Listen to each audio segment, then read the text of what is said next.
Hi, for those of you online, just checking, can you hear me okay? Sandra, Yes, can you're you coming hear in me? clear.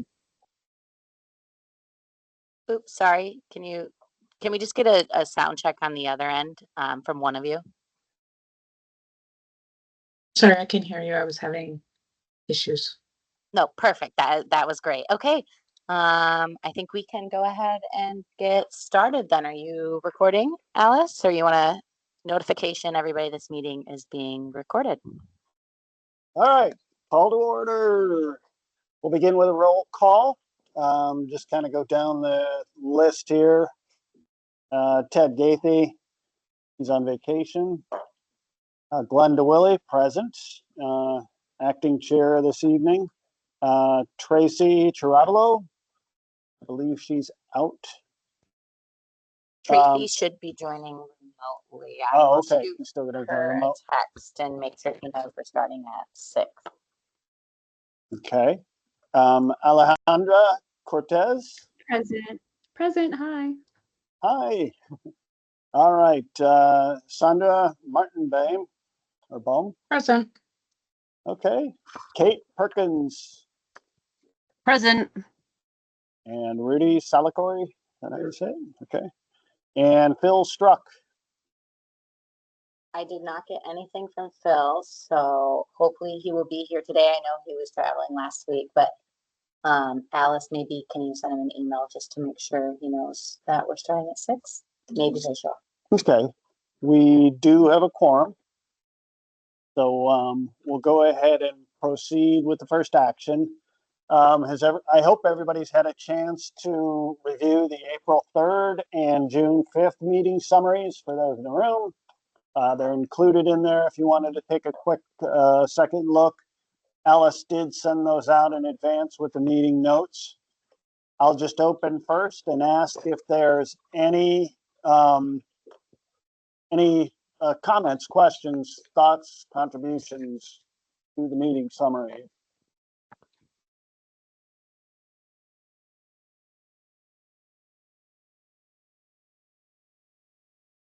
All right. Hearing none, do I have a motion to approve the April 3rd, 2024 meeting summary? All right, Rudy's moved. Oh, you're fine. Sorry. Do I have a second, please?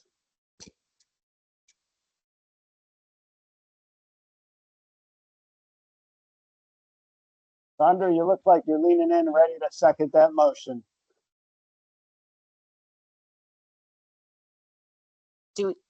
I'll second. Okay. Kate. Yeah, fine. Okay, can you hear me okay, Sandra? Yes. Okay, great.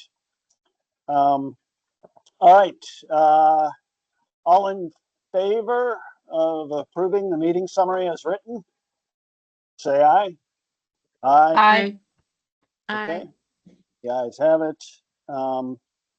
Meeting minutes for April 3rd approved. Next one is at June 5th. Any comments, questions, thoughts on the June 5 meeting summary? Pretty quiet. Good. I think, by the way, I think you do a nice job preparing those. I think they captured not only just the item, but there's a little bit of context there, so that's helpful. Do I have a motion to approve the June 5th meeting summary, please?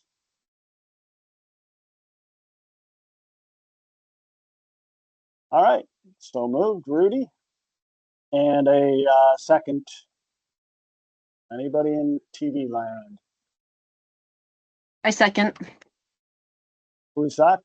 Kate. Okay, Kate, thank you. So looks like we'll take a vote. Motion to approve the June 5th, 2024 meeting summary. All in favor, say aye. Aye. Hi. All right, ayes have it. Meeting summary approved. Nice job. I did forget to acknowledge if there was anybody out from the public, the open public, on the call. No. No, there's not, and we did not receive any emails or requests from the public. Okay. So we'll consider item number 3 complete and move to the first action of item number 4 on the agenda, July bus tour recap. I assume you're going to do something on that, Devin? Yeah, I just Okay. wanted to thank everybody for attending the July Clean Water Bus Tour. This was the first time that we've had the opportunity to take the commission out in quite a while. When was the last time you guys held a bus tour, Alice? Fall of 2019. So fall of 2019. Wow. So it has been a while, and then to have 2 counselors, both Counselor Belcott and Counselor Young. I just wanted to thank everyone for spending a whole day with us. I know it was a long day, probably a tiring day, but we hope that you all learn a little bit more about us as a team and a program and all the things we do. And part of us wanting to include this on the agenda was really to hear from you how you thought it went. If you thought, I think maybe if we could debrief and talk about what went well versus what could go better next time, we would like your feedback because we would like to make this something that we do regularly. Whether I'm not sure the frequency, if it makes sense to do it every year or every other year, but knowing that we'll have new counselors coming on and also new commissioners next year, I think it's something that even if we do it like a smaller version, that we want to keep doing. So would love to hear from you. I know, thank you to Kate, Alejandra, Rudy, Glenn, and Tracy for making it. So if you want to share any comments, that would be great. And I'm just going to scroll through some of the photos. Look at how engaged you all look. Look at that. That's a good one. You're so engaged. I look like I'm sleeping. No, I know there's Alright. quite a few. And thank you to Alice for taking all these photos and putting them together on these slides. I'm going to zoom in. Nice. I'll open just with, one of the things that went well. I thought it was logistically really well organized and orchestrated by having employees and staff members prepared, very knowledgeable about each of their stations. I'd say almost a little bit, super prepared. It's probably a better word, and even almost rehearsed. They were so crisp and good and meaningful in what they were delivering. So And really, didn't wow. They're just Well, that they're that good. good. Yeah, I mean, it was tight that way. I really enjoyed that part of it. I think if there was people and process, I'd take away my strongest impressions were just with the people. So that was a positive for me. Look at that those photos right there. Look at how good that is. Alejandra, you look so good. Look at everyone. Those are good photos. Those are Aw. great pictures. May I jump in with some words? Yeah. Sure. Yeah, I thought that the experience was excellent, echoing that everything seemed really well organized. It was really wonderful to hear about the broad spectrum of work that's happening. And yeah, I think my only notes are maybe consider having this be a process of onboarding for the commission. I think it's really great just to get a more in-depth look at what's going on. And in the future, maybe holding some space to hear more from those that are presenting about needs that they see or any sort of gaps that they see so that we know about what to advocate for as well. So yeah, that's my words. That is great feedback. I'm so glad you were able to be there. I know you had to take the day off, so much appreciated. And welcome, Tracy. And just to give you a placeholder, we're on item 4A, the July bus tour recap. We're just kind of going over what went well first, general impressions from anybody who was on the tour. Rudy, look at that photo of you. What did you think about the day with the team? I thought it was a good day. I was Oh, wow. various Yeah. things I've done in my life. Like Chad and I went to grad school together. That's great. Oh, wow. I want to echo what everyone said. I thought the itinerary was amazing. I thought it was good to see a slice of the operations piece and how it all fits together. And like that we saw cross department planning coordination, so that's all really good.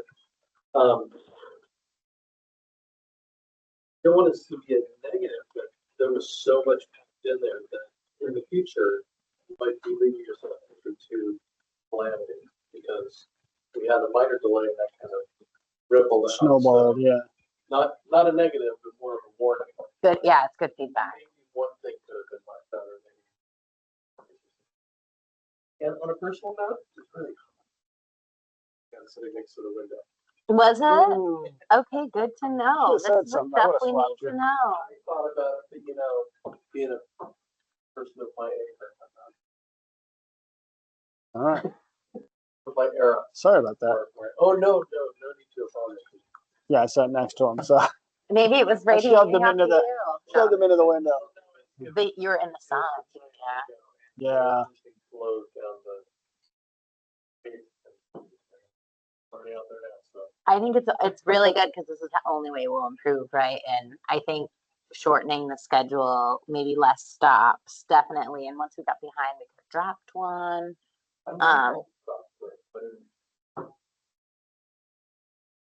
We got behind at ops, and I think it's because there was just so much to see. I think the fleet tour went a little longer. We weren't expecting such a robust like tour of fleet, but also like really interesting to see that there's a full auto mechanic shop and that they weld and Machine, you know. yeah, I agree. I had no They're pretty idea. I just resourceful. learned recently. Pretty darn But I've resourceful.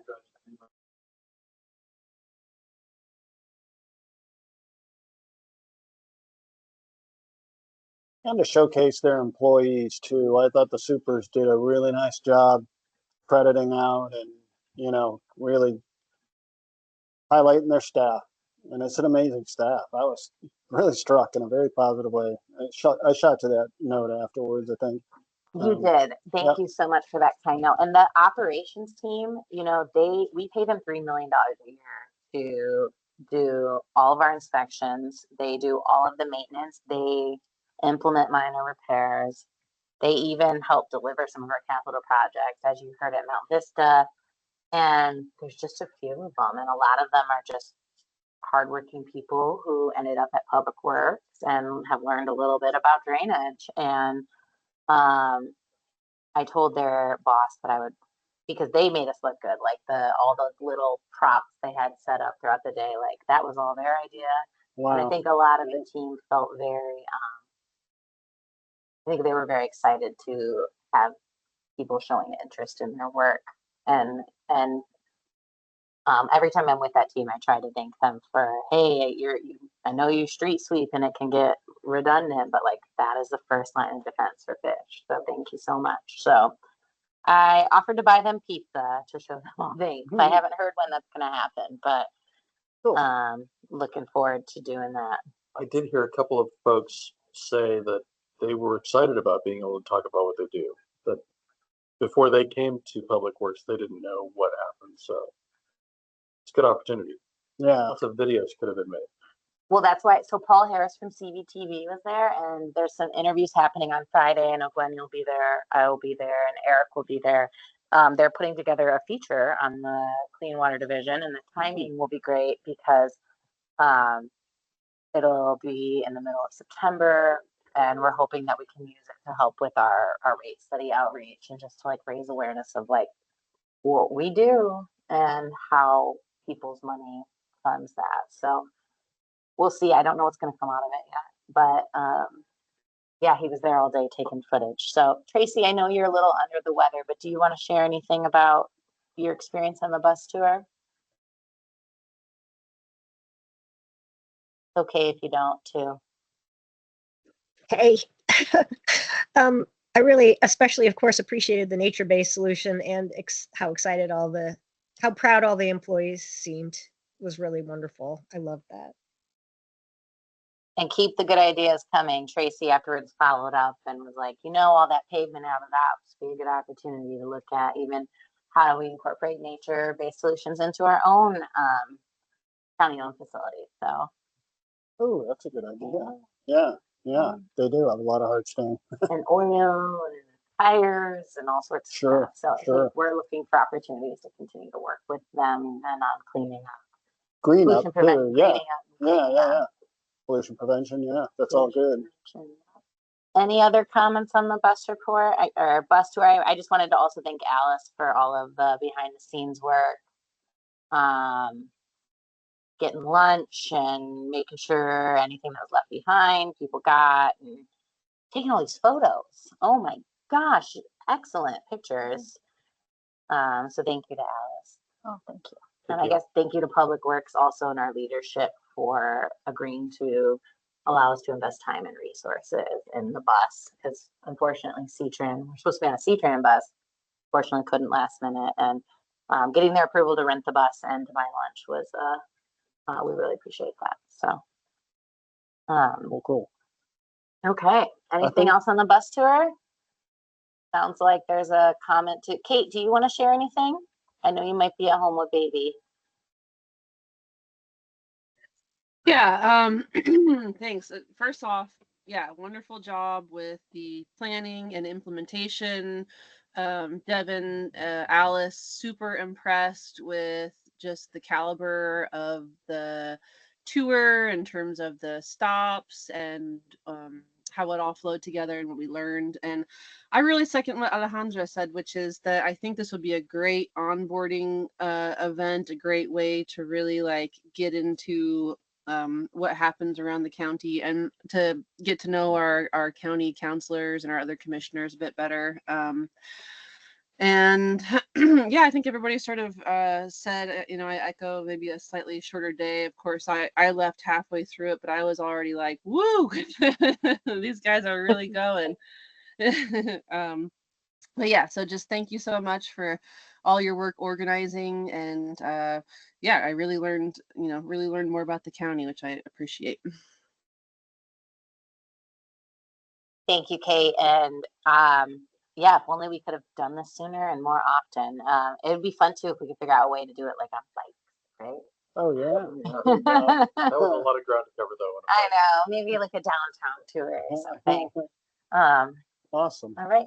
Yeah, an urban on bikes, urban stormwater bike tour. All right, staff liaison report. Alice, you are up. Thank you. And you have your mic on? Yes. I do. Okay. We are right now set for having the work session. It's going to be officially, council should be officially approving it for the 21st. I think by next week, but it's still on the schedule. It's planned for that time.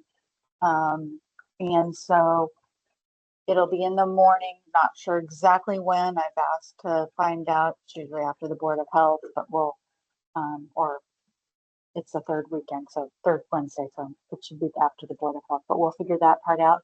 I'll send that out, but if you could attend either in person or a hybrid, that would be great. There'll be about a half hour, and Ted and Glenn will be there, and I know we're going to work on having everything prepared for you so that it'll be positive for you to talk about 2023 and and then the work plan for 24, and also give them an invite to the Vancouver Lake Symposium and potentially talk a little bit about bus tour, but there's not a lot there in a half hour, but we'll make it short and sweet.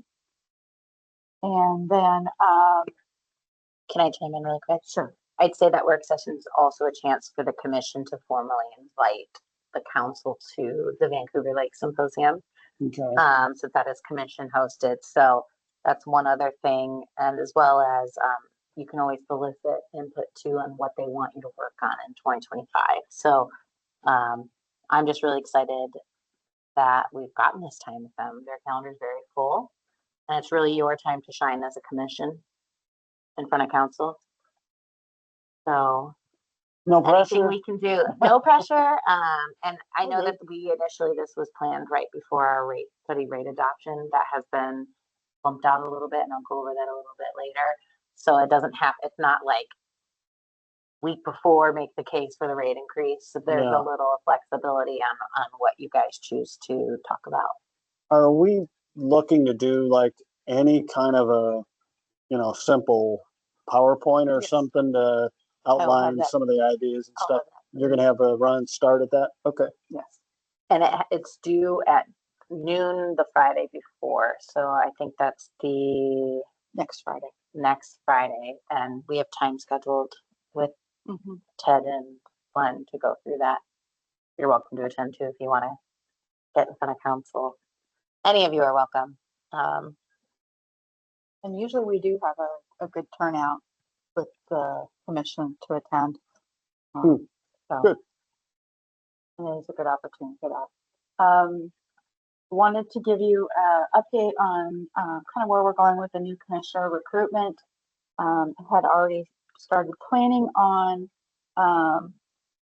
working on getting that out to be finalized by the end of August, first part of September. However, we found out that this is Sandra's last meeting here, unfortunately. So she has had a number of conflicts, then she's just not able to give it the time that she really wants and deserves, and I'll let her speak more on that. And I hope she does come back in the future when life is a little bit less chaotic. And so what we're going to be doing, since we have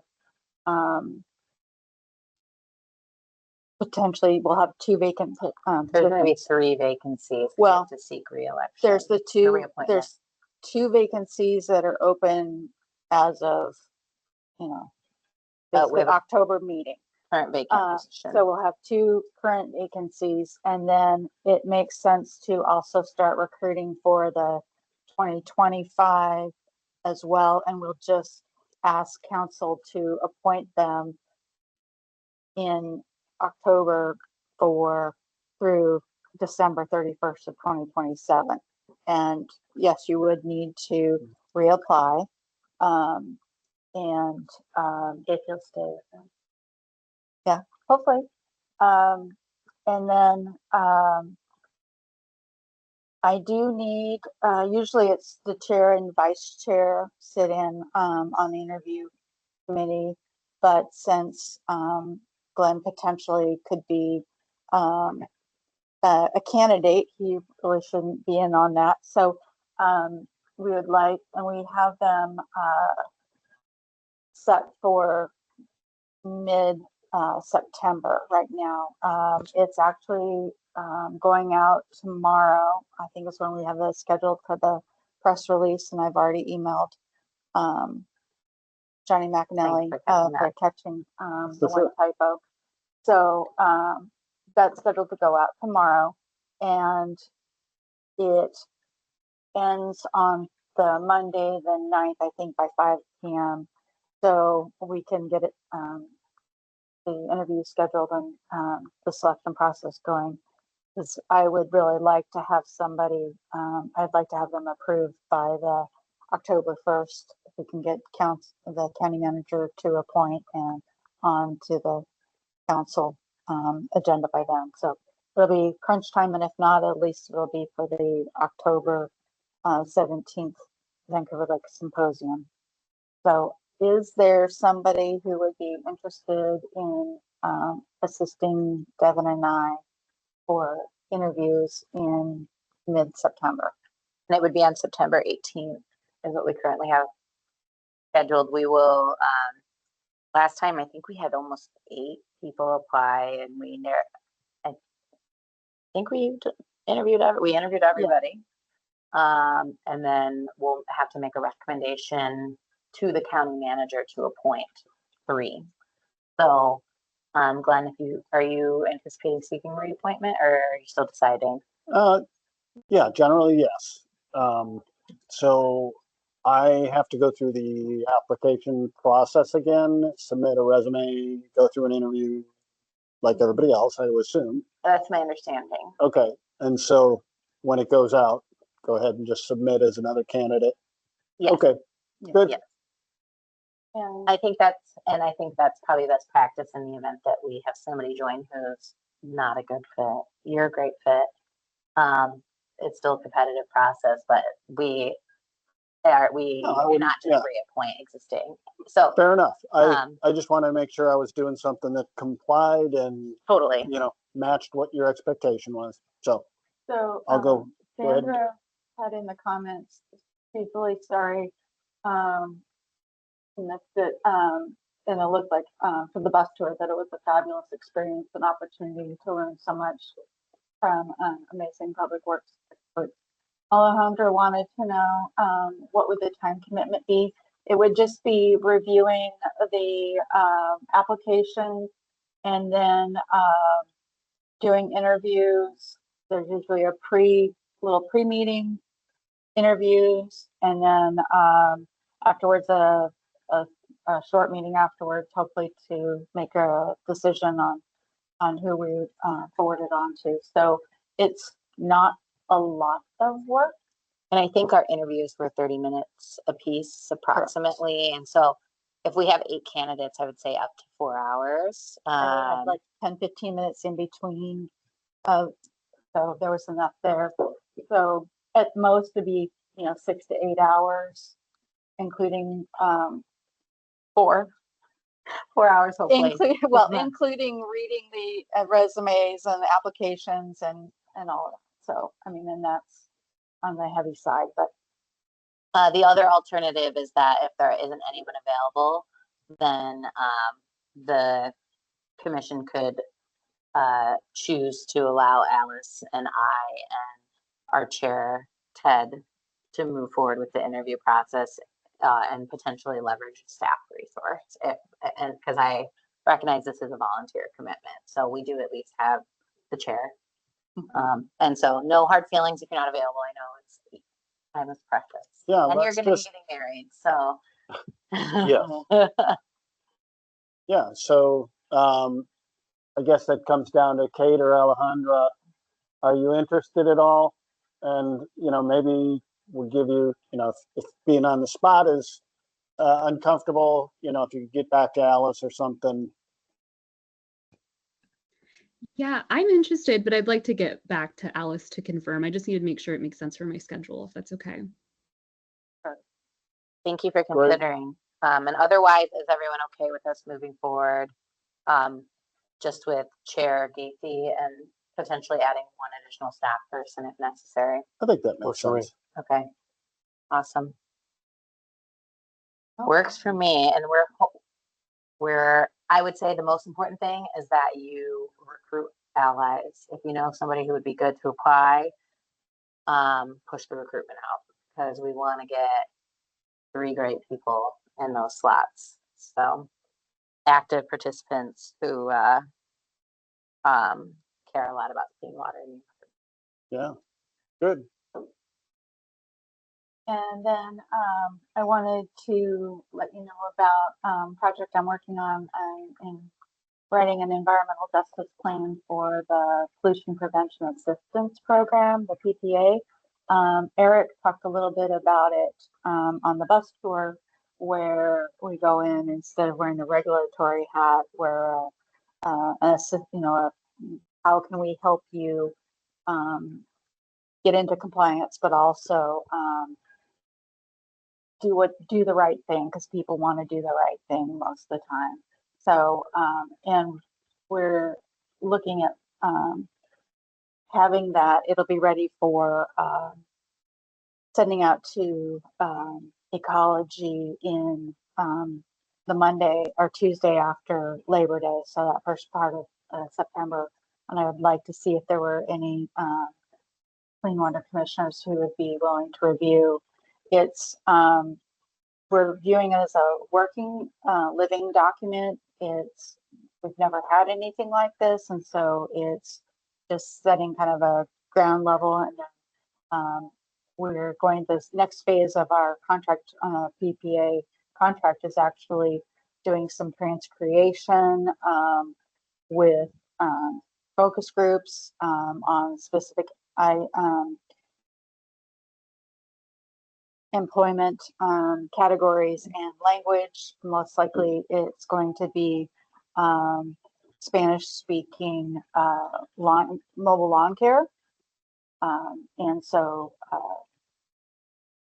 we're really exciting. I'm really excited about it. So this plan is business focused, right? Not individuals or, Correct. It's focused on for us and how we can do our job better to meet the needs that are out there. So it's here, and it's a basic, this is what's going on in the county. This is our program. This is, explain about the PPA program. Here's the statistics. And then here are how we can better, here are some opportunities for growth in meeting some of these needs. And some of them we're not, recommendations. I'm advocating there's some things that, we don't have a lot of say in, but we can talk with ecology in the state to have mobile, right now, mobile businesses, there is no way to actually denote that. We So can't visit them, or we don't have any way of knowing that we can't lawn, identify them. yeah, we can't identify them if they're a mobile lawn care or yard care or mobile painters. Who or- have chemicals. So all of those things and teaching people how to better, interesting. store and Yeah, take care of. And that so, seems like a very big, so that's one of the things that I'm opportunity. advocating for that. yeah. And I'd say one of the things as well is we have a lot of business owners throughout the community who may not speak English, and all of our spill kits are in English. And, how do we have translation services, and how do we have resources in different languages? How do we Training. offer assistance for use. waste disposal for businesses that might not be able to afford proper waste disposal, so they're just throwing it in their dumpster or pouring it down the drain. So we're looking at how do we prevent pollution and prevent non-compliant waste disposal for communities that maybe we're not getting the message to because we're not showing up with the right resources, or maybe they don't have the financial resources Yeah, to it makes great sense. comply with the law. So Alice has been working on that So plan, huge. and it will ultimately drive how it gets implemented, what businesses we go to, what resources we develop. And so I think because the commission, one of the work groups that was identified in the 2024 work plan was like environmental justice and watershed health. So I know Alejandra, you had expressed interest, as well as Yeah, I it think looks like maybe she's Tracy. chatting. You I spell think it. we'd be looking for somebody who can review and share ideas, since this is the first time we're taking this on, and it's the first time Alice is also working in this more strategic plan development role. So I think she's looking for help and ideas. So is there anybody who would be interested in helping review draft plan and offer ideas? I'd be happy to help. Yeah, that sounds great. It'd be good to know what the time frame would look like though as well. Okay, great. Be happy to be a reviewer. A review. The Okay, great. So I hear Alejandra and Rudy. Fantastic. And I know Ecology, the first draft they'll be reviewing, sharing with their environmental justice director, and I'll be reviewing it, and then as well as Bob Patterson and Eric Lambert on our team. So it'll be a collaboration, but I think, I'm still learning on. This isn't my area of expertise, and so I think we're always looking for ideas and help.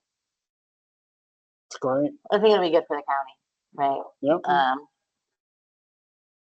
there that's anything pretty much it. I didn't have any other. So our goal would be, so the news release should go out for the commissioner recruitment this week. Applications due the 9th, and then hoping to have somebody appointed, or the 9th of September, and then hope interviews the 18th of September, and hoping to have somebody appointed in October, by our meeting in October if possible. So Right. tell all your friends. I am gone from 21 September to 1 October. Okay, going So- somewhere fun? Yeah, Colorado, fly Nice. fishing. Fly fishing. I want to learn how to fish. I only know how to warm water fish because I go to Michigan. So There you go. fishing for crappies, walleye, stuff like that. I need They to learn.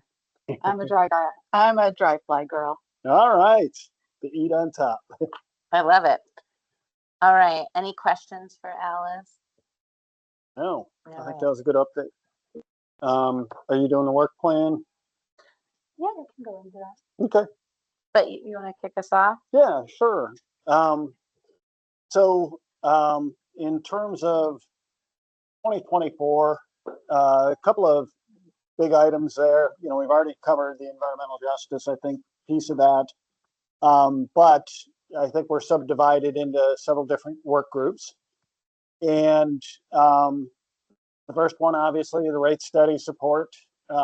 We've had some iterative feedback very early in the process, where, as you probably recall, we drafted a short memo to the council members and fed them some of our thoughts in terms of priorities and what we thought was important about the rate study and why we advocated for at least two of the three categories pretty strongly, I thought, with some pretty good logic.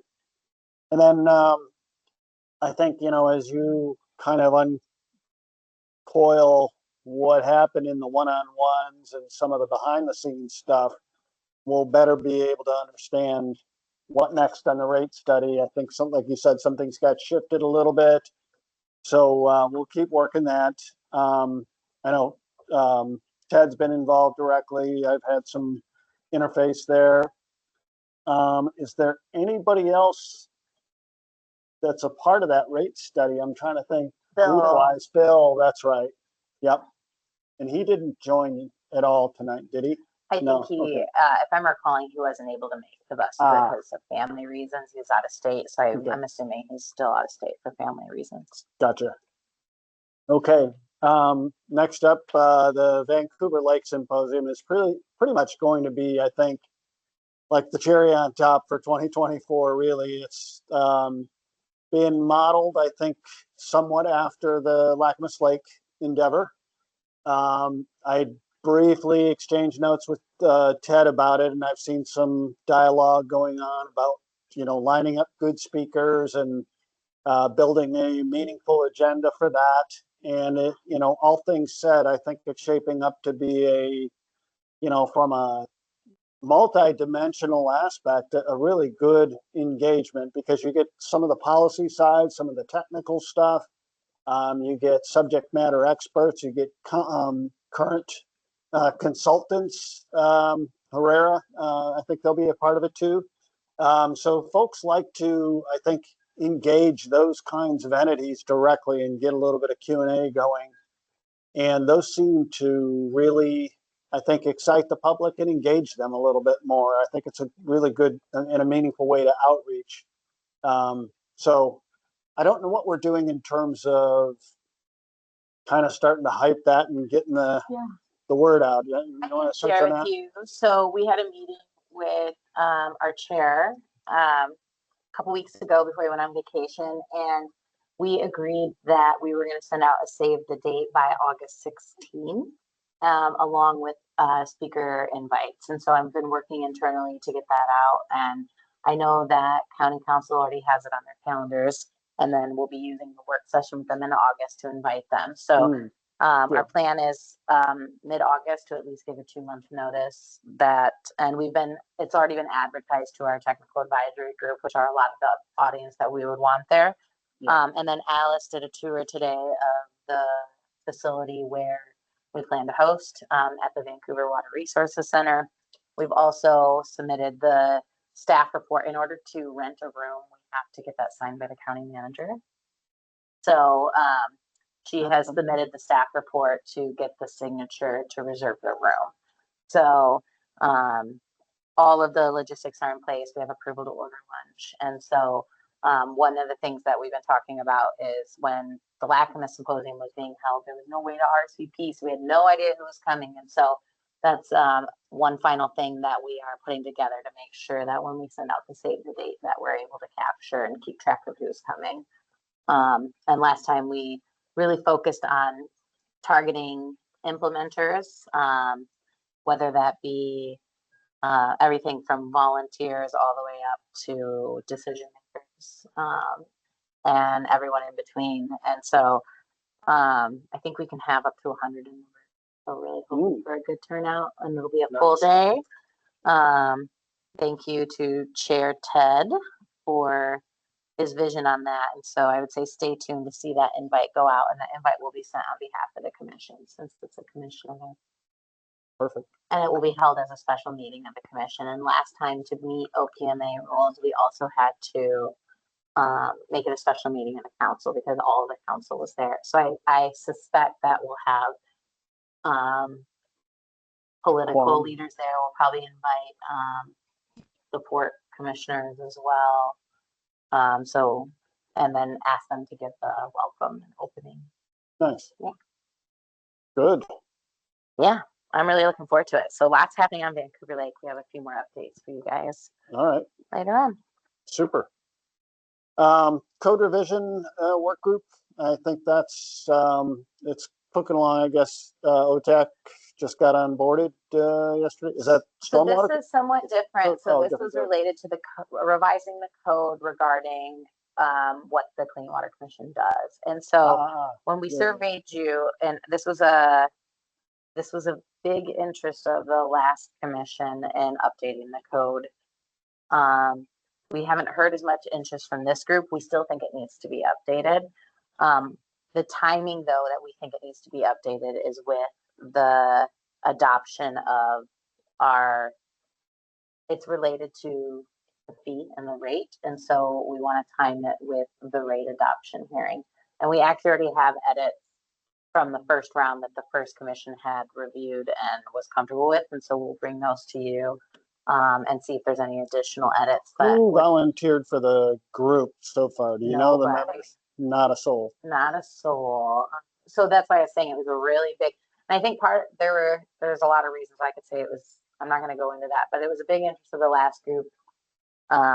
It's kind of been, I would say we can send it out and you can read it. And if you have additional edits or if someone feels really strongly about wanting to be involved and taking a look at that and moving that forward, I think that's fantastic. I think it could also get rolled into the rate study group since the timing of the code update, we're planning to coordinate it with the rate code update because it lives in the same chapter. Yeah. 'Cause the I'd be commission was, interested in what other commissioners think in terms of just, if that would be sufficient to you to roll it into the rate study group and try to, tackle it all at once, or if you have particular interest in like pass it around, and everybody take a crack at it. Your personal life plan's coming up, down one commissioner, down two commissioners. It's starting to become what's efficient and yet what's most effective too, because everybody's voice matters. So open the floor to just other thoughts there. It'd be nice to see that red line again. Yeah. Yeah. We could pass that around, take a look at it so I could legitimately form an opinion around it. I think that's good. I think since you guys are a new group, the code update that we have, it was the vision of the other group. And now you're a new group. There's some new energy, I think, taking a look at it because it does relate to the purpose and function and authority of your group. And so I would want to offer you the opportunity to take a look at it. And so can we send that out again?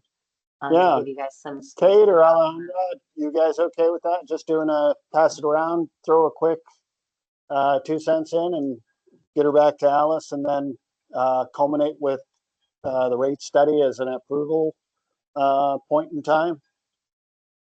Well, I think that guess- sounds great. Yeah, as a pathway, if you have objections after you review it and you think doing it apart from the rate study is better, weigh in on that. Right. I don't recall where it's at or what it looks like, but it was an issue of some contention, I believe. It was. And there's a chance of counselors won't necessarily like it.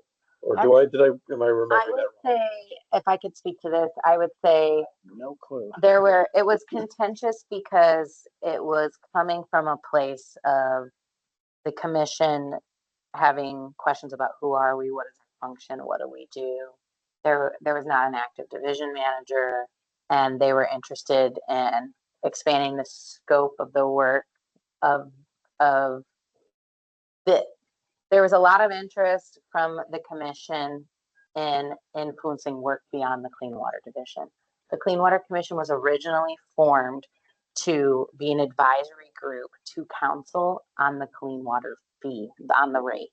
And so the Clean Water Commission was that third neutral party when they established the ability to collect rates that advised council on how that money was going to be spent, and it really was kind of like a watchdog to our organization. Our past commission was interested in and expanding the scope of their authority to be beyond the Clean Water Division. They wanted to have influence over planning and community development, and I think it was challenging. I think because it was a little bit of above my decision making. It was very political, and there also our division has been historically limited to only focusing on stormwater and what's regulated because of our limited funding and lack of political support. And they had a vision that they wanted to take a more holistic watershed approach, which is a vision that I support and I want to take. I don't know if I support the idea of expanding the scope of the Clean Water Division because the planning department has a planning commission and community development has the development engineering advisory board. And I don't know if it's appropriate to support the Clean Water Division in expanding their advisorship to every department in the county. And so there was a little bit of that going on, and it was really hard to understand. But with that said, you know, the current code is outdated. And right now, the Clean Water Commission, the language says that it's a volunteer advisory board serving as a recommending body to the Clean Water or to the council on matters related to the Clean Water Division. I do think it's important for you guys to take a look at that and talk about what you think your function is. And I would just ask that you keep your focus on the scope of the Clean Water Division, because I don't think we can politically navigate increasing the scope of authority of the Clean Water Commission at this time. Honestly, yeah. Does that make sense? It was really that's a political and much- challenging. That's a much better rendition of what's really going on there, because I'll be honest, I was pretty clueless. It's okay. And it's a past chapter. right, And Sandra right. lived through it, and Kate. They could probably Quite speak to it a honestly, little you bit know, more. with a new NIFTY's permit coming on board, with a relatively new commission, plus, you know, new commissioners coming in, It'll be all new pretty much. you know, I mean, it just seems logical to stay focused on the Clean Water Division. To me, there's plenty of mission there. There's plenty of ways to have some small independence of motion, you know, to a council member. If a council member wanted that independent third opinion, you know, we could offer that. I think it would be done in concert with your program. I mean, at the end of the day, it is the Clean Water Division's program that we're trying to, you know, embrace, affect positive movement, good resourcing for, you know, and so, you know, there's an advocacy role to it, I guess is what I'm saying there. And so I don't think we could operate that independently, because it'd be, you know, not coordinated with what you're trying to do with your own people. So I'm fine keeping it kind of restricted. I don't need any more work to go Yeah. you know, coordinate with planning, coordinate with land development, coordinate with, you know, personally, I don't think.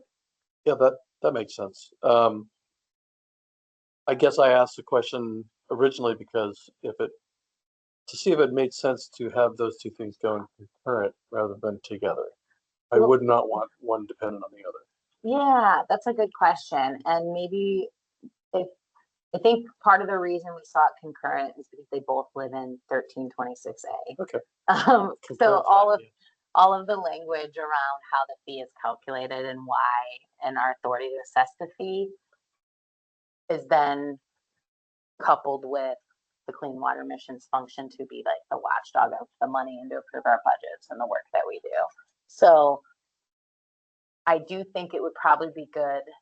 That's why I was suggesting the rates for the work group, because I think looking at the code as a whole and then thinking about what the intent was in the past and where we're headed in the future makes sense, especially since we're going to be pursuing that ordinance update. If we're going to update one chapter, probably update it all.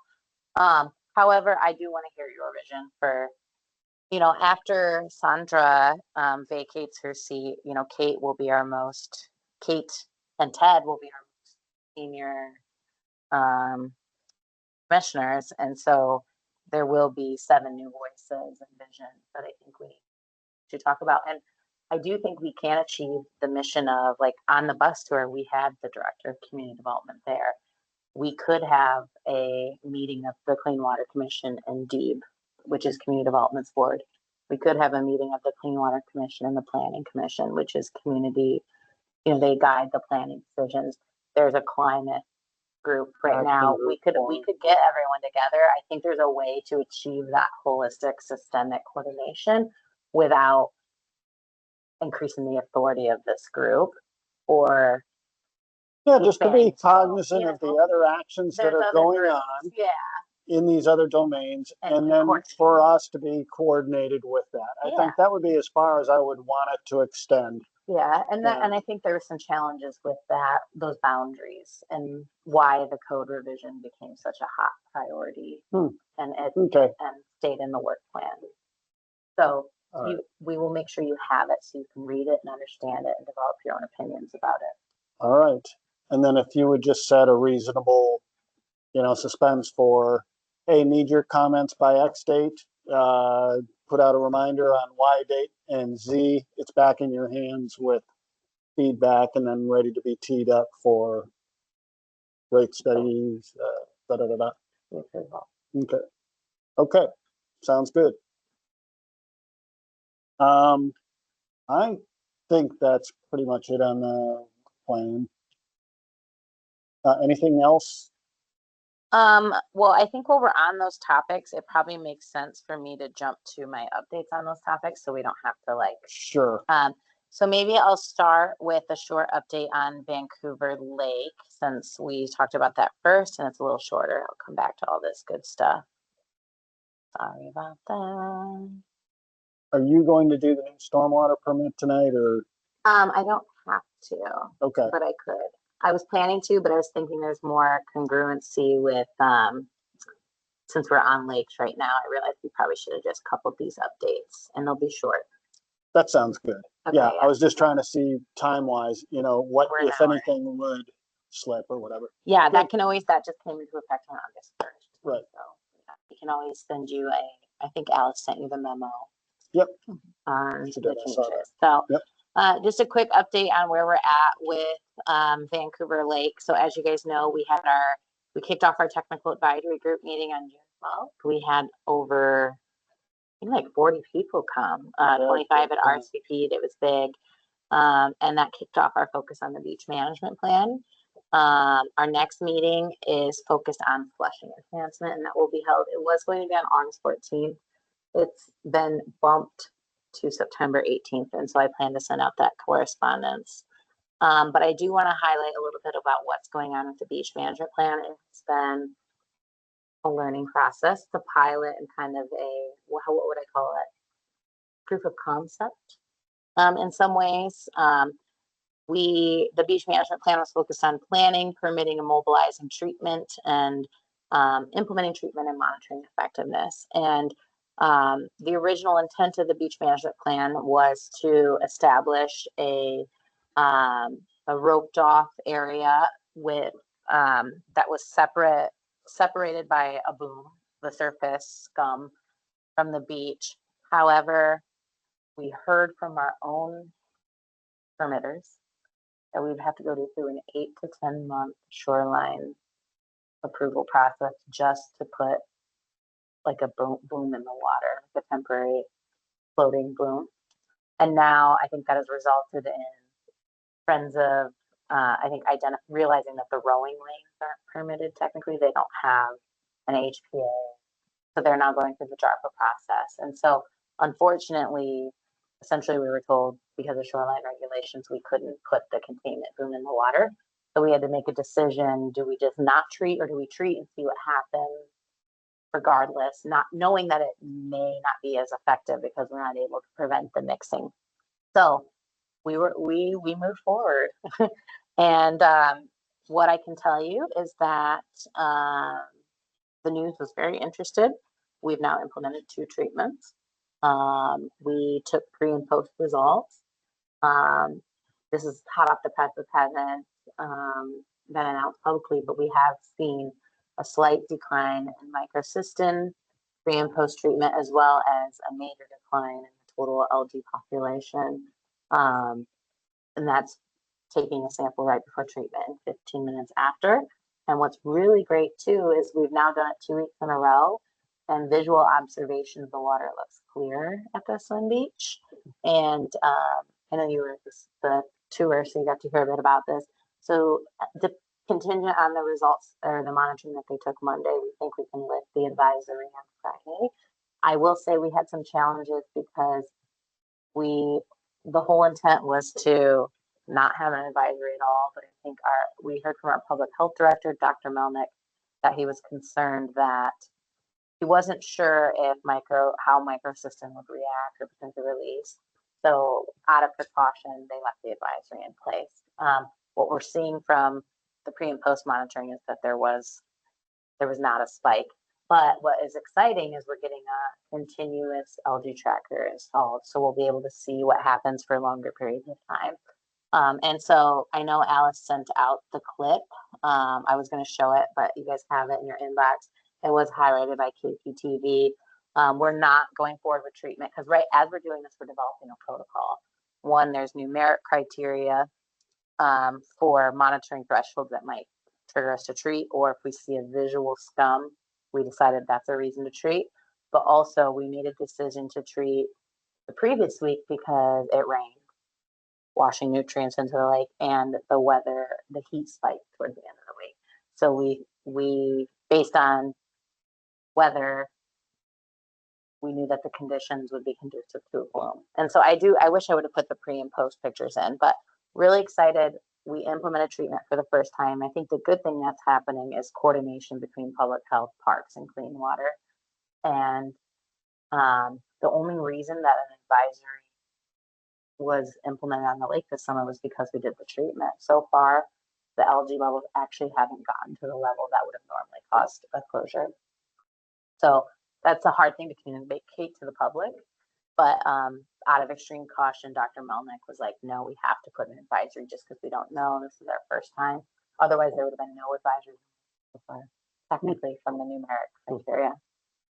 So lots of cool stuff happening on Vancouver Lake. The flushing enhancements meeting, the next meeting, we kicked off with Jacobs, our technical consultant, to look at the future of the flushing channel.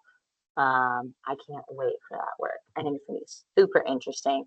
Our first technical advisory group meeting is on September 18th, and those details will be going out. The commission is invited to participate.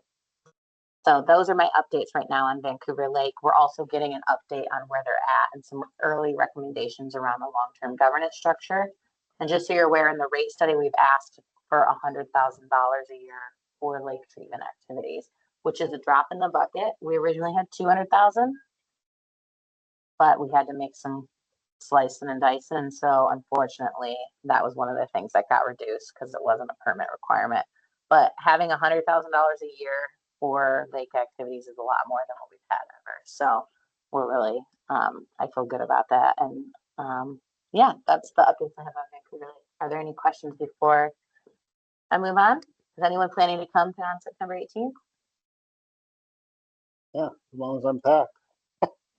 Yeah, I'll probably be there. You can always tune in virtually if you need to. Yeah, that's cool. are you gonna need the boom in the future? Did you go ahead and put in a permit anyway? So that's the question. That's why I've been saying proof of concept, because we're not seeing huge changes. And so I think part of the reason we decided to treat anyways is that if it showed it wasn't ineffective, it would make a case for the boom. The quote from the consultant to get us through our own shoreline permitting process was like tens of thousands of dollars. And so we've had to make some tough choices, like procure the boom or pursue permitting or do more treatments. And so next week we have a budget revisit meeting because the scopes changed slightly. The intent is to pursue the permit ultimately to be able to implement a boom. But I think what I'm nervous about is if we buy a boom, but we really need a turbidity curtain, because the boom only hangs down like this much versus the turbidity curtain. But I am optimistic, like something's working out there. The algae is dying. It looks a lot more clear. And there's no scum on the beach right now, but there was last Friday. It's a test. Yeah. Well, wind mixing, I mean, there's a lot of different things that'll drive algae mats throughout a lake. I just saw it I walk by Lacamas almost every other day, if not Nice. every day. And I see them move. You know, you'll see them in one area, then the winds will shift and it'll move down to another part and kind of stay in an embayment a little bit. And that does have a little bit of that beach does have a little bit of a half moon to it, doesn't it? A little bit. Like, because it kind of Shillapoo. So where we're seeing a lot of the maps is up at the Shillapoo Wildlife Area, which is like northwest. And it's interesting because our staff that are down there collecting the samples will talk to the fishermen or the anglers on the Flushing Channel, and they are very aware of the patterns. They know the patterns. And so I've been seeing the photos as well, and it's definitely moving around, like you said. And that's hard because our lakes have the advisory thresholds is if one place has a bloom, one place has algae, the whole lake's closed. So I think public health is looking at how do we have multi-advisory levels. Like for Lacamas, they're looking at the cove area always has algae. Can we just close the cove but keep everything open? Same with like if the Flushing Channel has algae, but there's nothing at the Slim Beach. Can we just close the Flushing Channel? They're trying to figure that out right now. And that's a benefit is like we're exploring different opportunities. And I just wanted to say, Rudy, I really valued your comment about equity when we were at the lake. I hadn't thought of that. Like it is some people's only option to get cool. And that's why we do this work. For on the recreation side, right? Sure. Did that answer your question? Very well. Anything else on the lake? If not, I can give you guys a very quick rate study update. My slides are all out of order. I won't go through all of these because you guys will have them. They'll be posted.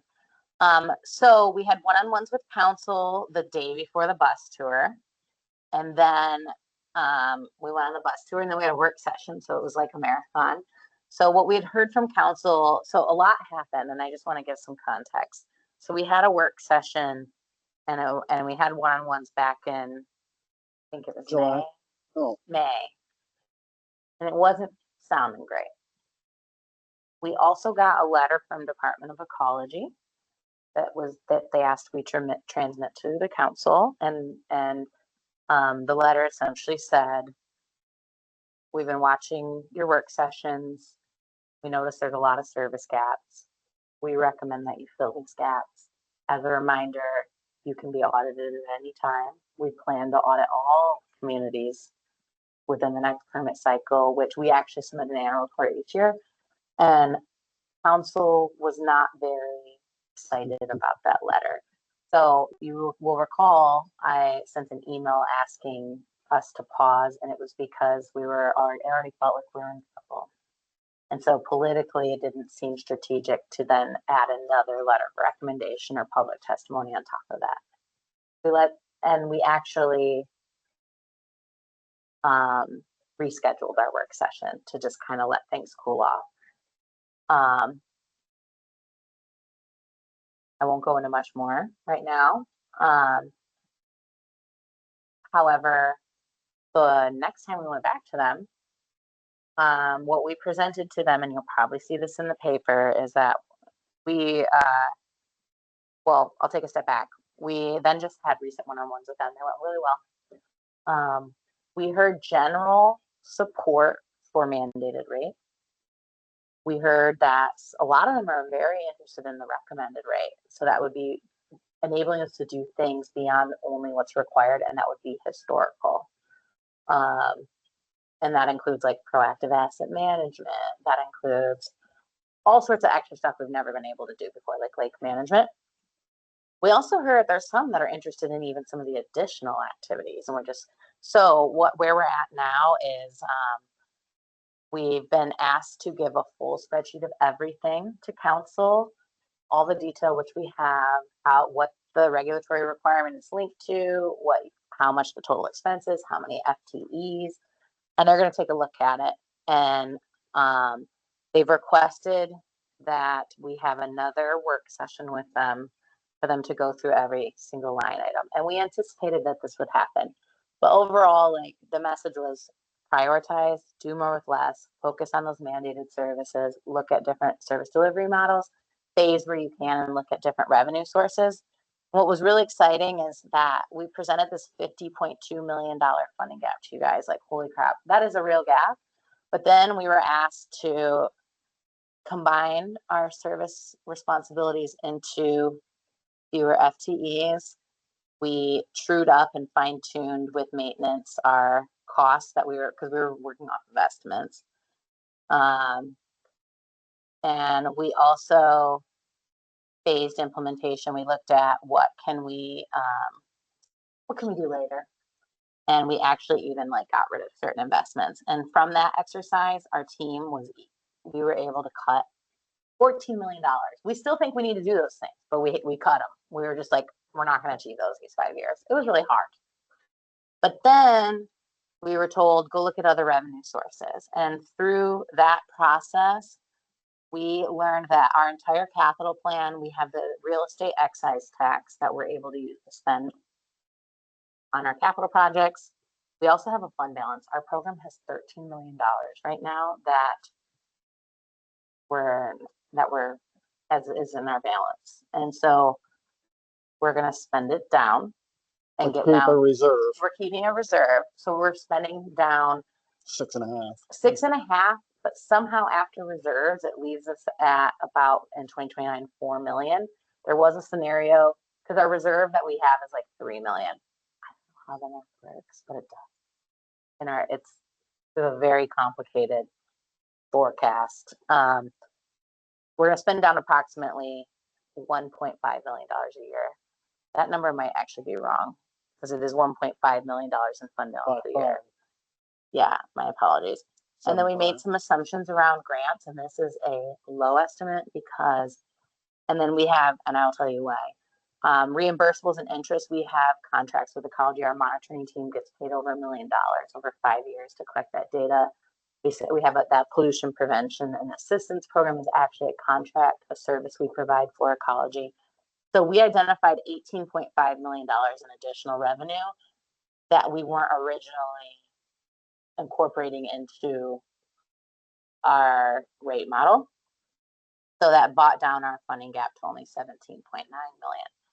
The reason I brought up grants is one of the things that you'll see probably talked about a lot. We got put in a situation where we are a bit of a bearer of bad news or a middleman, but the county has been out of compliance with GMA since early 2023. So I've been aware of this. Unfortunately, when we went to go apply for grants, we were also aware of this, and we knew that there was a potential that we wouldn't be able to sign them or receive them. We were told to proceed and apply anyways. Unfortunately, now that we've been offered the money, our offer letters came with a disclaimer that we're not eligible to sign the loan or receive the grants because of the county's GMA compliance. So we delivered that message in our work session because it affects rates. because right now we estimate we've lost $6.5 million in revenue from our GMA non-compliance over the next 5 years alone. And therefore we have to pass the cost on to ratepayers, which means the rates are going to be slightly higher. But I will assure you that the rates that we've presented assume that we won't get any loans, we won't get any capital grants. But through doing that, it was the first that the council had heard of financial implications of GMA non-compliance. So now we have nothing to do with that. We have no decision making. That's from We just planning, isn't it? it's planning, but it's a council decision, and we can talk some other time about why that is what happened. I prefer not to get into that right now. No, during we this don't. meeting. Happy to explain it to you though after over coffee or something. But anyways, you might see that in the news here soon, just so you're aware. Just know it has nothing to do with our decisions, but the GMA non-compliance is now affecting our funding. And we're the first division with documented funding impact from GMA non-compliance. So with that said, we also looked at like if we just applied an inflation rate to our current rate, what should it be? And right now our current rate is $47, and we estimated using two different indices, the consumer price index and a construction cost index, that our rate, if it was just the same today and our inflation was applied, it should be around $63. Which brings us to where we are and what we're proposing and what we've calculated, which is we have recommended that in order to provide only mandated services, our rate should be about what it is with inflation, which is $64.86. If we wanted to get into those proactive services, we're looking at a rate of about $80.84. This is an annual rate, one time. If we wanted to provide it all, it would be about $86.48. So a difference to do it all, it's a difference of about $6 from the middle tier. But as you can see, there's quite a big difference there from the mandated to the full kitchen sink. And what we'll hear from council now is they don't have to just choose one package. We're recommending they do all the mandated and they don't mess with the mandated. But we might see them do a bit of picking and choosing. And so that's part of the reason we moved our hearing out, is they want more time to select what they're interested in. And so the hearing has been moved to October 1st to allow us to have that time with council to pick and choose, because we're feeling more confident that they could vote yes. I do want to say we still would be lower, even if they gave us the money for everything at $86 a year. Our nearest buddy is phase one counties, it's Snohomish County at $133 a year. So we're still the lowest. I think that's something we can be proud of. And if you look at our neighbors here in Clark County, our nearest lowest is the city of Ridgefield, who is currently planning to raise their rates. And the city of La Center, and they have historically not had any requirements. So I think the council seeing this number, we're hearing they're more comfortable with choosing a little bit more than just what's mandated, because so we're feeling very optimistic right now. I will say, as far as next steps, we're planning to have we were recommended because it's sounding like we're more likely to get approval.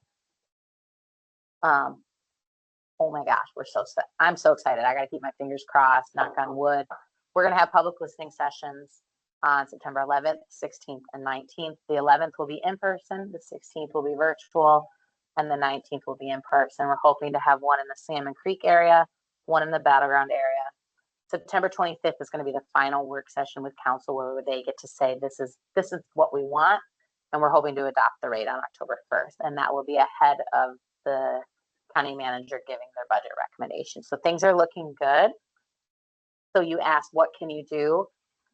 We were encouraged for the public listening sessions and the final work session in the hearing to invite our allies, whether that be the Clean Water Commission, Friends of Vancouver Lake, Friends of the Columbia River Gorge, Southwest Watershed Alliance. Everyone Watershed Alliance. We want our friends in the room to tell everyone why this is so important and why this is so monumental and critical. So I wanted to make you all aware. I know that was kind of a long update, but that is where we are, and things are looking a lot better. It took us a little bit to get here. We got slapped on the hand.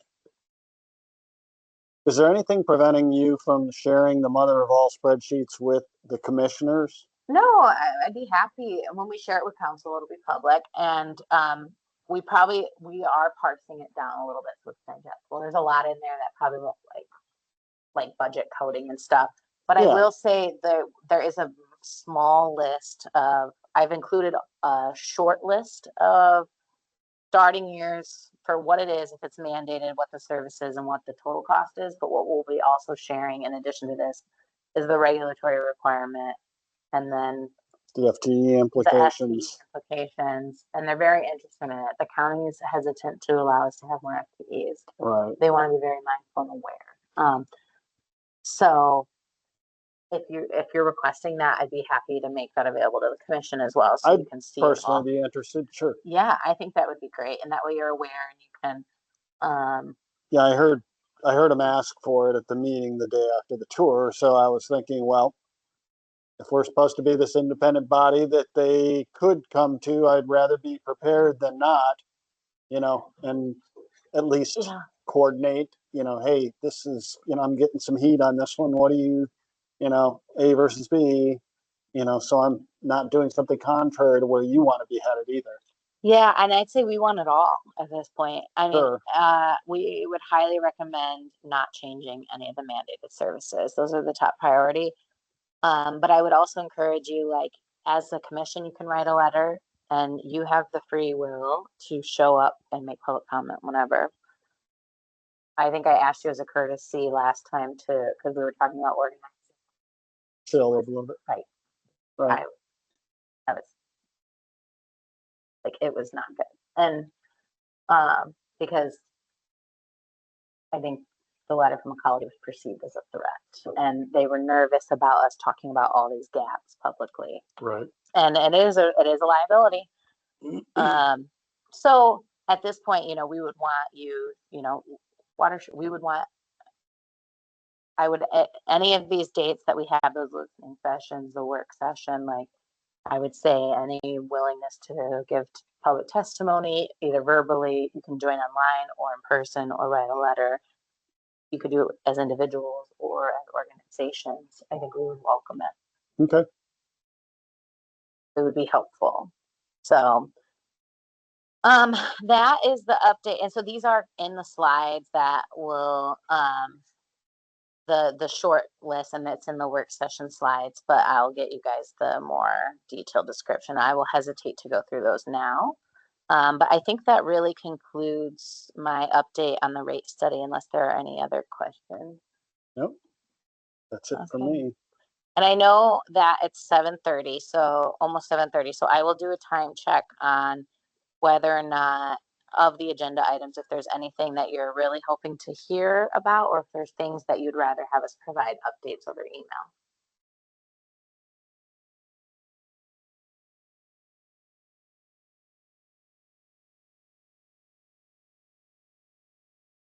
I think we can do, it feels comfortable. We're kind of a 8 o'clock terminus, ish on, with a 6 start time tonight. So how long do you think stormwater would take? Oh, I think this can be really quick. I Okay. abbreviated it to one slide. So Oh, sure. Let's do it. just so everyone knows, well, are there any questions online about the rate study or lakes or anything? I'm sorry. I appreciate you all being there virtually. And I will appreciate you organizing all your neighbors and friends and organizations as we get closer. And I will certainly keep you in the loop.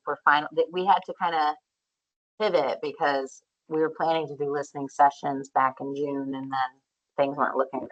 We kind of just held, and now that it feels more positive. Let's see. No questions from me, but you'll hop at 7:30. Great. Sandra, will we have you? Do you want to share any departing words with everybody? I know you might be multitasking, but I would be in about 8 minutes when it's medication time. yeah, I'm sorry. it's okay. I do want to share with everyone, it's kind of weird to actually say that I'm the most senior member of this commission. Alice, I feel like you and I have been through a lot. I joined the commission during COVID, and it's so interesting to see how when I first joined, and I won't take long at this, but when I first joined, we didn't really have the opportunity to do the kinds of things that you all are talking about and doing right now, that I haven't had the opportunity to participate in the last months, for personal reasons. I'm taking care, I work full time, but I'm taking care of my mom and helping her out during this time. And so it's really exciting to see the work that you all are doing, and I'm so excited to see where this goes. As some of you know, I live in rural Clark County. We live on farmland. Um, uh, the waterways around us are so impacted by the growth. And I don't know if you know what Richfield looks like these days. And we're about a mile and a half from the tremendous growth that's going on. And as Clark County experiences this growth, this conversation is so critical, not just for the new growth, but also so that we don't leave folks behind. And when we talk about the changes to policies and permits, and we talk about how waterways are impacted, and I heard a mention about how a recreational area might be the only place folks have to go to cool off. Thank you for that, because I don't know that we often think about how this impacts folks that don't typically have a voice, or not just in policy, but how that's acted out in their communities. So I'm really excited to see what you all do. I'm really disappointed to be able to have to step away at this point. But I'll be watching, I'll be reading, I'll be online right now. And I hope to step back into this at some point in the near future. So thank you all. Thank you for your service. Yeah, thank you.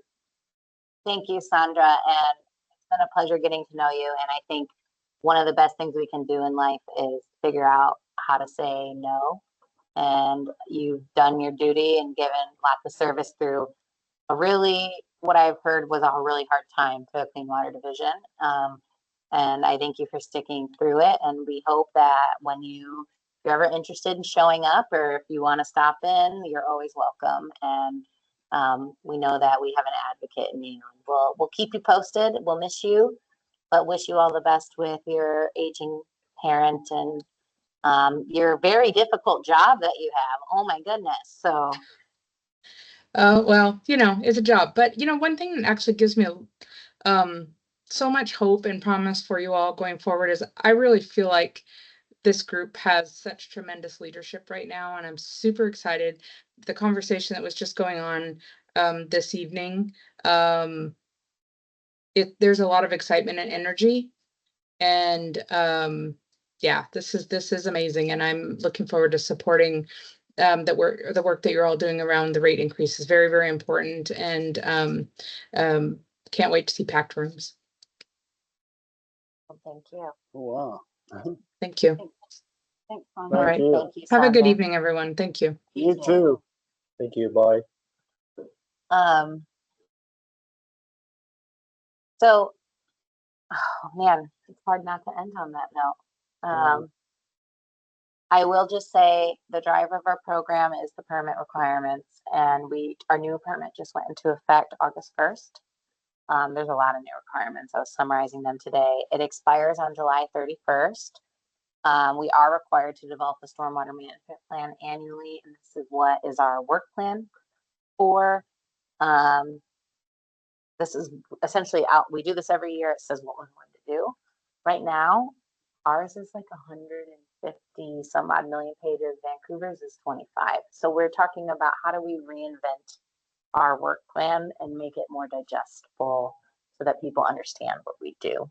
So that is something that is a goal of mine as a new division manager, is to re-envision what that annual work plan looks like. We also produce an annual report, and we collect information on what everyone does, and we have to compile it and package it and give it to Ecology. So all of that is publicly available. I will say, if you want to know more about everything we're required to do as a division, the phase 1 municipal permit is available online and at Department of Ecology's website, and it will outline all of our regulatory requirements. Some of the things I do want to highlight that we have, that everything you're seeing on the screen right now is new stuff. And I know you can't read that font, but I will say, just to summarize this, things that we're trying to build into this rate study as mandated activities. We have to update our social marketing campaigns. We have to implement a behavior change campaign. We have to do overburdened community public involvement. We have to do behavior change evaluation after we implement a behavior change campaign.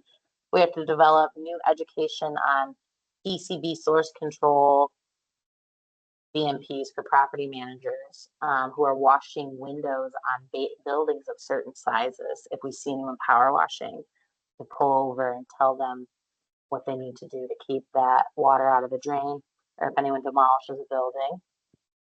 We have to set up new guidance on where demolished building waste can go. We have to inventory and develop source control requirements for PFAS at all of our fire districts and businesses that use PFAS materials. We have strategic planning and programming. We have to do a stormwater management action plan to establish tree canopy goals and policies for the county. We have to renew all of our interdepartmental agreements. So Clean Water has an agreement with everyone who works for us. And if you heard from the bus tour, everyone works for Clean Water. So we have to renew all of our agreements, but I'm really excited about this because it gives us a chance to reiterate expectations and to revisit what's required and hold people accountable.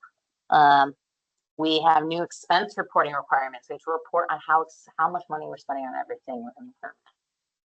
We have new records retention changes that we have to implement. Did accounting at least give you a billing code mechanism to capture that cost accounting? We have a fantastic financial manager. We track everything, and we may have to track more. We literally track everything, and our new Cartograph asset management system enables us to link all of our asset management activities to a billing code. So because we're paying, it's good, really good. Nice. We have to submit outfall data. We have to identify and map all of our catchments and what percentage of them have water quality treatment and do not, which will help with how many? All of them. So by when? I don't have the date in front of me. I'm sorry, but I can let you know. So this is a big one. We have to map all of our ditches and culverts in the rural area. To map all of our overburdened communities. We have to map all tree canopy in the county. We have to map where private systems connect all the public systems. We have new street sweeping requirements, new street sweeping reporting requirements. We have to report like how much volume of materials is coming out of trucks and all sorts of stuff. We have to develop an enhanced sweeping plan as well as street sweeping standards. We also have to score 1,000 points for our capital plan, which means we have to implement more projects. And believe it or not, every project we implement has to get ran through a logarithm, and then they shoot out points. And we have to do more operations and maintenance training. So these are all new things we have to do within the next 5 years. And we have 18 people. That's why we're doing a rate study, because right now a lot of this work is done by a handful of people, essentially. Eric handles all education and outreach. Mapping's handled by 1.5. All O&M and capital is Jeff. All strategic planning and programming is me, Rod, maybe a little bit of Jeff, and admin, Alice, me, and Andrea. So it's a lot of work on top of what we already have to do. So I just wanted to make you aware that this is why I love my job, because how the heck are we going to do all this? But the county has to do it because we've agreed to do it, and it is state and federal law. And if we don't do it, we can be sued. So, and it's what needs to be done for the fish and for water quality. So, I just wanted to make you all aware. We'll continue to talk about this over the next 5 years, because you're going to watch us do all this work. Yeah. No new FTE. We're hoping we're requesting up to 15. Oh, I'm trying to double. So we've submitted for 8. We've submitted for 8 clean water staff for next year, 5 road operations staff, and 3 in community education, or 2 in education and outreach. So we may not get them all, but if we get a couple, I will be happy. We've asked for a new private stormwater facility inspector. We've asked for an additional pollution source control inspector. I've asked for an additional mapping person. I asked for 2 capital program and asset management staff. new permit manager because our current permit manager is going to be retiring. So we're putting him in more of a policy oversight role, hoping that we can get a new permit manager in to train and also decouple that supervision from the permit manager, a lakes and watersheds coordinator, a monitoring supervisor, a grants specialist. So there's a lot that we've asked for that will be approved. The first step is getting the rate approved. The second step will be the budget adopt in December, because none of it can happen without the December budget adopt authorizing it all. Which I could give you guys that list too if you're interested in seeing all the detail. Yay, grants! Yay! Yes, grants. We need, well, hopefully, yay, rate increase, because Tracy, we're ineligible for grants right now Yeah. because of GMA. Only capital facility grants, activity grants, and non-point source grants like Centennial and 390 Centennial funding we're still eligible for, but it's the big dollars that we're not eligible for. Look at that sad face. So any questions on these permit requirements? It's going to be a lot. Rod was going to be here tonight. He's recovering from a health thing recently, so he was not able to make it tonight. All right. I guess that's my big update, besides letting you guys know that we have had a lot of new RFPs coming out. The Vancouver Lake one's done. Stormwater Code Manual was approved yesterday. We're getting under contract with OTAC to start Stormwater Code Manual update. So over the next 2 years, we'll be updating all the development regulations in the county. And we're taking on some challenging stuff. We are looking at revising. Right now, you only have to test infiltration in one spot. We're going to ask them to, we're trying to change infiltration testing requirements to have anyone who's building do multiple testing areas in different depths so that they can't deem low impact development infeasible. Because what happens is if we only have them do one area, they test the worst area and then they tell us it's infeasible. And Yep, when we accept That's what it, happened. we're going to make it harder for them to deem it infeasible. Yep. We're also going to make it more stringent.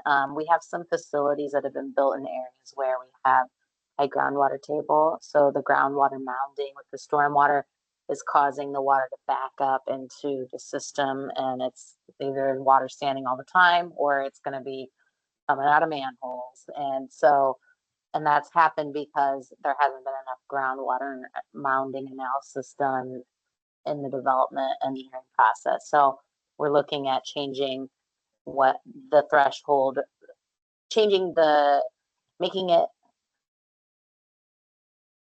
it more, requiring groundwater mounding analysis more often than we do now, so that we don't have those situations where things aren't draining. I did a quick scan. I didn't see anything. I love the LID stuff. I did not see anything in there about new development with like phosphorus vaulting. And I don't know what the code says now. It was just, the tour prompted me to be thinking about that. Where does that fit into the code? It's a great question. So right now we only require phosphorus treatment in one area of the county, and that's in the Lacamas watershed. We have identified that as a discretionary update that we would like to see it be required everywhere.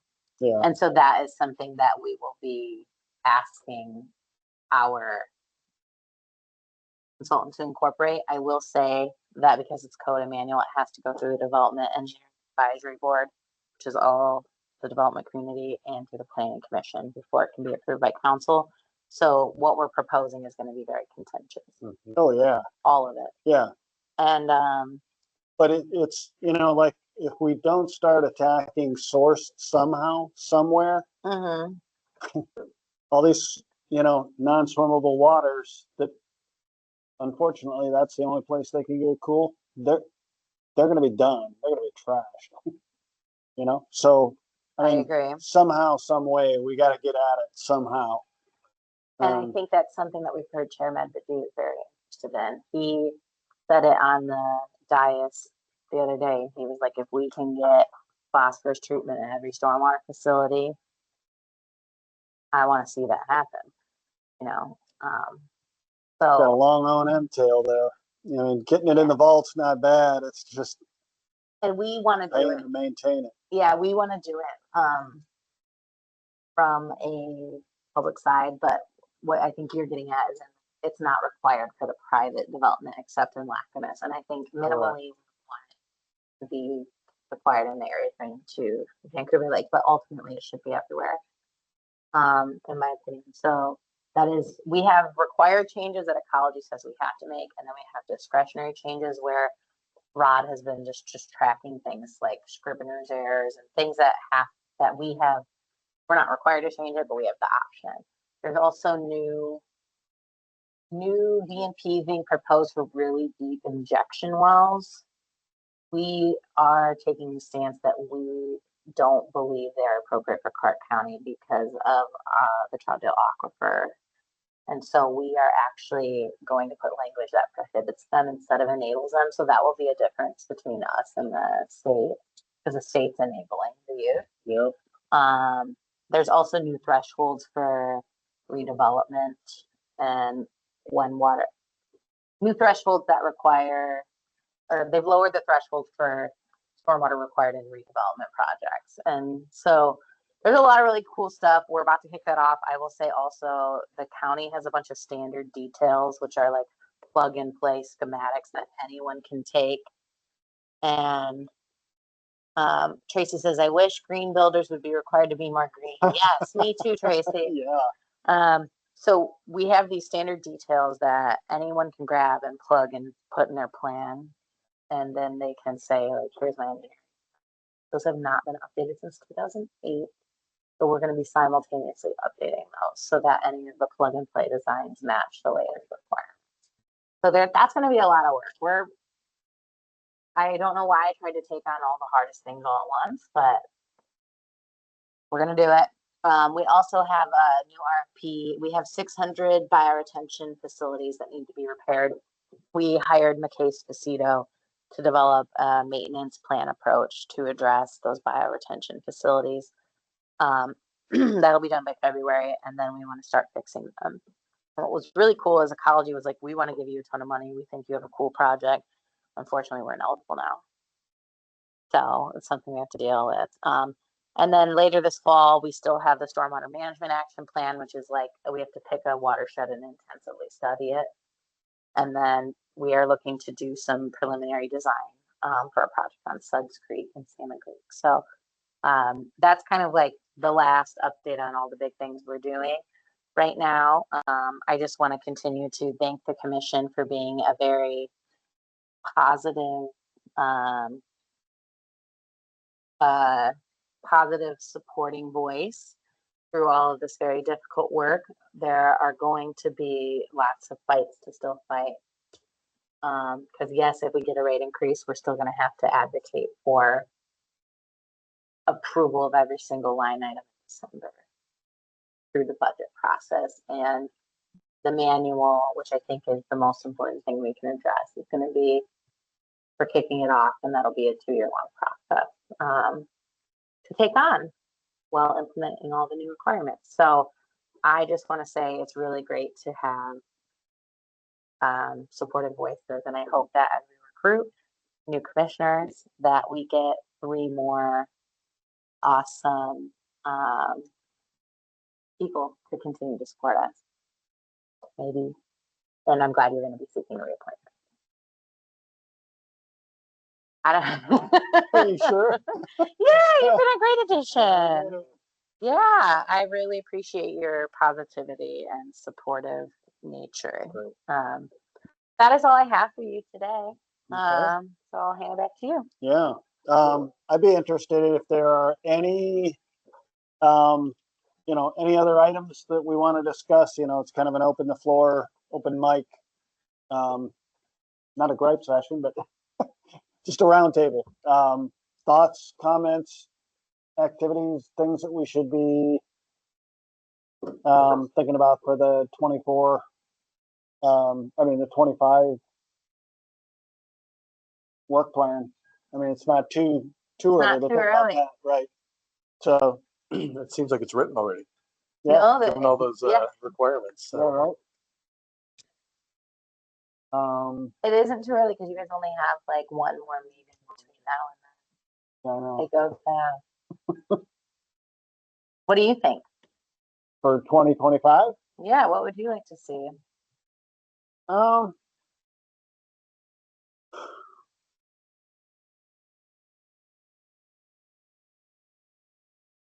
making some kind of a dent in, this issue of source control somehow. Um, and kind of trying to map out what your requirements are from your new permit and where we can lean into that most heavily, and then perhaps leverage other entities, nonprofits, grants through nonprofits perhaps, and doing something like, using that ILA between Clark County and Camas, for instance, or, to start nicking some of these things. We're not going to do anything in a major way. But I'd be very interested in people's thoughts about that. I, talked to the lady that runs Poop Smart, and she was kind of commiserating a bit about delinquent inspections, and out of 35 or 36,000 septic tanks, 11,000 are out of compliance right now.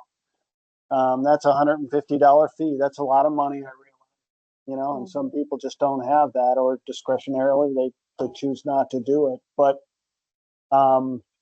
trying to find some kind of more creative way to address that. I stood in Lacamas Creek the other day trying to work on a continuous monitoring system that we set up through the Lacamas Watershed Council. It's a 24/7 dissolved oxygen, pH, EC, electrical conductivity, water and air temp.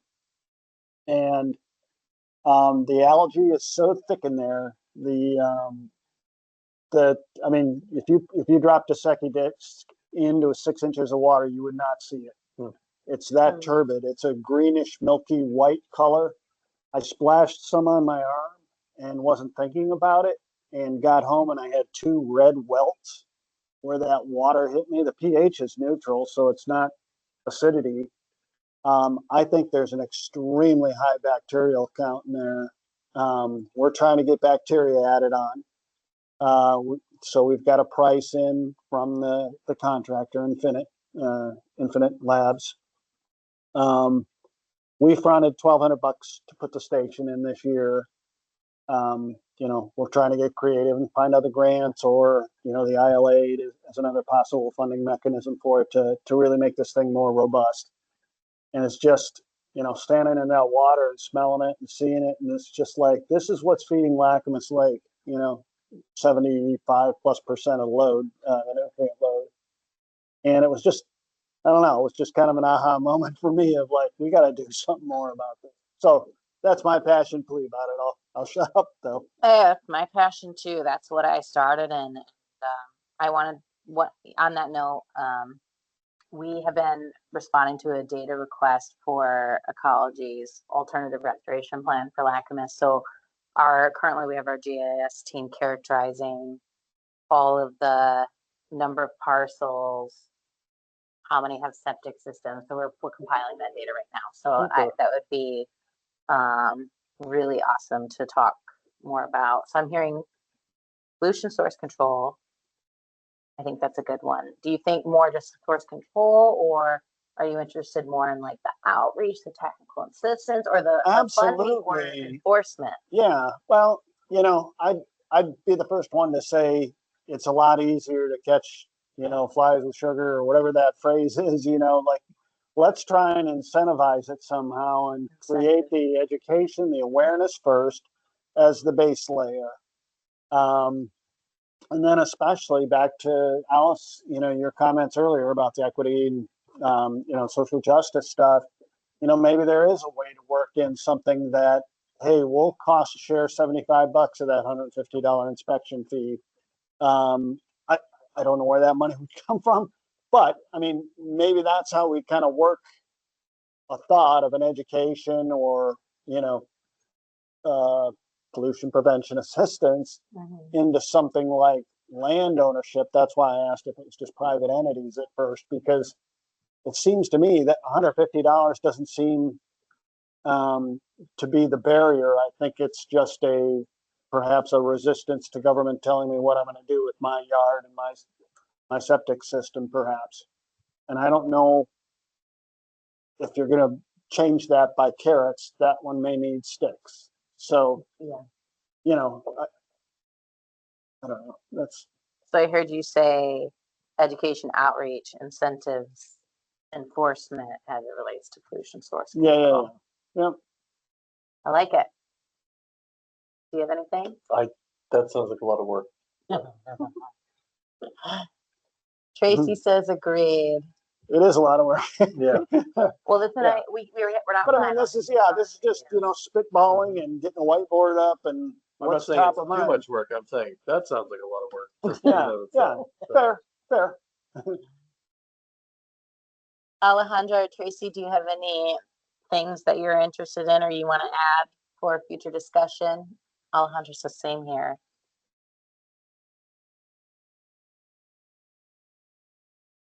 Any final thoughts? I would love us to see if we can get more aligned with salmon recovery efforts. Oh, yeah.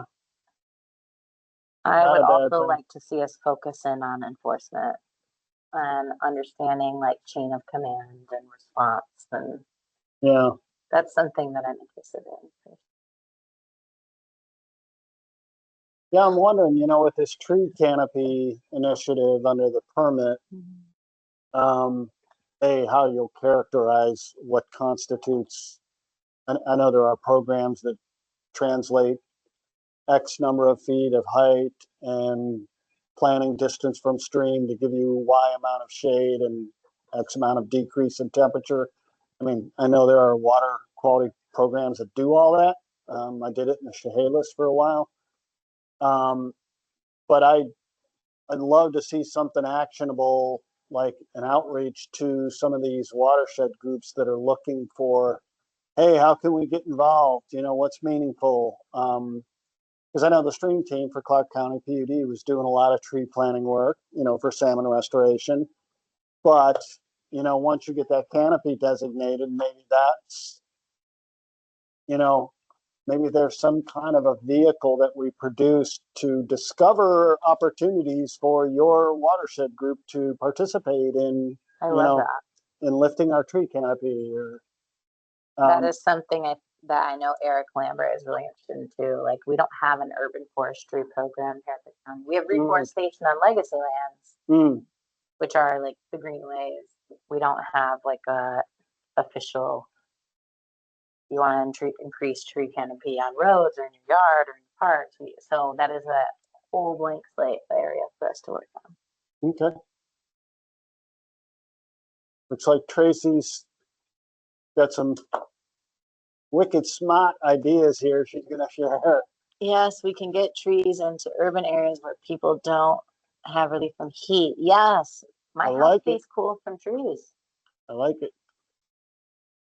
Well, I love the idea of thinking about 2025 already because it will be just around the corner. October meeting, it's going to be ahead of our Vancouver Lake Symposium, so we'll probably have a big focus on prepping for that. It will also be post rate hearing, so it would be good to debrief on how that went. And then we'll have a meeting with you to talk about their other topics, but it's never too early to start thinking. December meeting could also be a really good time for you to start identifying those high priority. And I won't be there. I am interested in figuring out how to solicit feedback on how our division's doing, on how the staff are doing too. Maybe we can invite our director in to do that. Tell them what you think. Not just in general, have that direct communication. I'm feeling tired. Tell me something good. No, no. All right. So we conclude with the setting of the magenta sun then? Yeah. Oh yeah. Oh my gosh. Oh, that's gorgeous. Yeah, for those who aren't in the room, sunset over the port. Oh my God. That is like epic. Yeah, that's beautiful. Rudy, good call. How pretty. Well, before we get carried away with the sunset, if there's no other discussion here, I'll just make one last quick plea. If you can give me a thumbs up, are we pretty well culminated? Questions answered, thoughts rendered adequately? There's a thumb up. I like it. All right, we got them. I have a question. Would anyone ever be interested in like a non-clean water? Well, I don't know if we can do it. It'd have to be a special meeting. Never mind. Dirty water? No, I was gonna suggest like dinner or picnic or something of that kind. It would have to be a special meeting, but just throwing it out there. If it doesn't happen this year, maybe, or a paddle, something. There are other ways, and all we have to do is post online as a special meeting. And I think the OPMA rules are looser because this isn't a decision-making body, it's a recommending body, but it's always good to get to know each other. That might be a fun thing once the commission kind of like we fill all the seats and then do something early and I'd be down for that. Alejandro said, do you want to go fishing? And Tracy says, I'm vegan. Alejandro, let's fish. Alejandra shared that she fishes in Klein Lane Pond. Oh, right. Mushroom That's hunting. right. Yeah, that'd be fun. We could do mushroom hunting. Maybe not fishing because the vegan in the room. Love you, Tracy. We can think of something else. But yeah, let's think of something. Maybe depending on the outcome of the rate study, maybe we can have a celebration. Okay. After you get through all of your wedding bliss. Are you going on a honeymoon? Maybe I'll ask you that after. February. Good. Yeah, offline we'll do that. All right. Sounds good. Well, do I have a motion to adjourn? We'll move. All right, Rudy, so moved. Do I have a second? I second. That works for me, Alejandra. All in favor of calling it quits, say aye. Aye. Aye. This Aye. meeting is Well adjourned. done, Glenn. Thank All right. you all. Thank you, guys. I think we covered a lot of turf tonight. Good. Yeah, I think so too.